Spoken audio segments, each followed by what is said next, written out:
Every night, she dressed up like a butterfly about to spread its wings, makeup flawless, curves accentuated, before hurrying off into the arms of another man. Her husband, paralyzed in a wheelchair, could only sit helplessly and watch her leave. And just before stepping out, she always threw him a mocking smile, as if to remind him of his powerlessness. One morning, she returned home satisfied, only to find him slumped in his chair, urine soaking the floor beneath him. That day happened to be his birthday. She pretended to care, bringing him a gift. But when he opened the box, he found a cold pistol inside. Then came the cake, not with colorful candles, but a single white one, like the kind placed on a funeral altar. His eyes filled with despair. For a moment, he thought of ending it all. But instead of pulling the trigger, he decided on something far more twisted. He would personally pick the next man for his wife. This shocking story is what the English gentleman Nigel heard on a cruise during a chance encounter. Nigel was traveling with his wife, Anne. Their marriage looked steady, polite, respectable, but beneath the surface, it lacked passion. On the ship, they met Oscar, a once celebrated writer now confined to a wheelchair, and by his side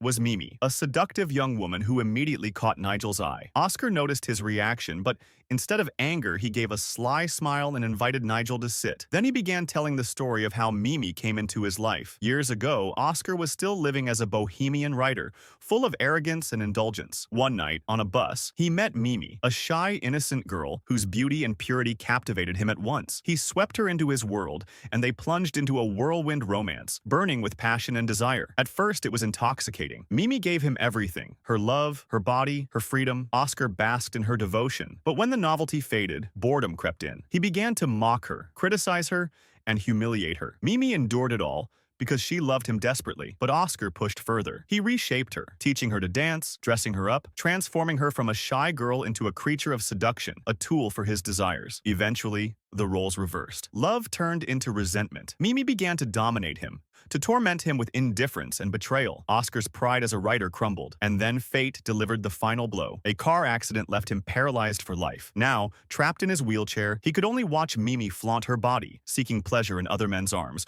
while he remained powerless. Her birthday gift of a gun and a funeral candle was her cruelest act yet. By the time Oscar finished his tale, Nigel was shaken. He was both horrified and fascinated, drawn to Mimi's dangerous allure, but also terrified of what it revealed about marriage and desire. Because Oscar and Mimi's story wasn't just about them, it was a mirror, forcing Nigel and us to confront a haunting question. When passion fades, what does love become? Can devotion survive boredom, cruelty, and betrayal? Or does it always decay into obsession and destruction? In Bitter Moon, love is not tender nor redemptive. It is desire sharpened into cruelty, a prison built by obsession. Oscar and Mimi's entanglement is both punishment and dependence, a love that devours itself until nothing remains but pain.